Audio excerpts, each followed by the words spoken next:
আসসালামু আলাইকুম।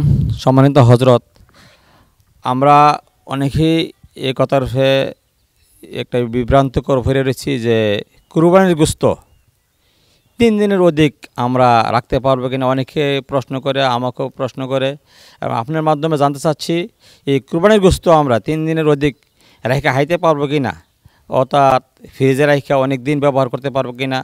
এটা আমাদের একটা জানা এবং বোঝা আপনার ইসলাম এবং শরীয়ত কি বলে এ বিষয়ে। ধন্যবাদ সুন্দর একটি প্রশ্ন করার জন্য। আপনি একটি চমৎকার সমসাময়িক বিষয়ে প্রশ্ন করেছেন। তো ইসলাম এই বিষয়ে প্রত্যেকটি বিষয়ের কিন্তু স্পষ্ট শরীয়তের ধারণা রয়েছে, স্পষ্ট মাসালা রয়েছে। কারণ ইসলাম হচ্ছে পরিপূর্ণ জীবন ব্যবস্থা। আল ইসলাম দীনুন কামিলুন। যে বিষয়টি আপনি প্রশ্ন করেছেন যে কুরবানির গোশত 3 দিনের বেশি পরিমাণ সময় রেখে খাওয়া জায়েজ আছে কিনা, কিংবা ফ্রিজিং করা অথবা 3 দিনের বেশি পরিমাণ খাওয়া জায়েজ আছে কিনা।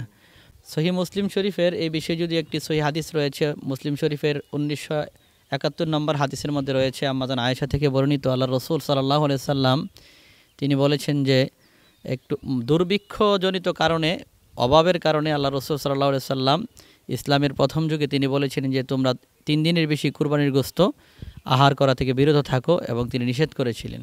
কিন্তু একই হাদিসে আল্লাহ রসুল সাল্লাল্লাহু আলাইহি সাল্লাম আম্মাজান আয়েশা থেকে বর্ণিত, তিনি বলেন যে তোমরা এখন ইচ্ছা, যতদিন ইচ্ছা তোমরা কুরবানির গোশত রেখে খেতেও পারো, আহার করতেও পারো, এবং চাইলে জমা করে রাখতে পারো। একই হাদিস ইবনে মাজাহ শরীফের 3160 নম্বর হাদিসের মধ্যে আল্লাহ রসুল সাল্লাল্লাহু আলাইহি সাল্লাম বলেন, কুনতু নাহাইতুকুম আন লুহুমিল আদহি ফাওকা সালাসাতি আইয়ামিন ফাকুলু ওয়াদ্দাখিরু।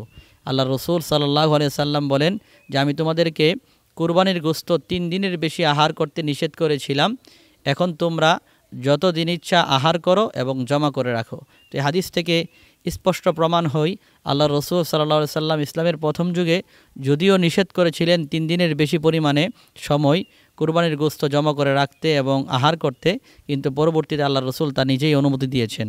আমরা চাইলে আমাদের যে নিজের যে বন্টনের গোশতটা, সেটা চাইলে 3 দিনের বেশি পরিমাণে রেখেও খাওয়া ইসলামের মধ্যে জায়েজ রয়েছে। আশা করি উত্তরটি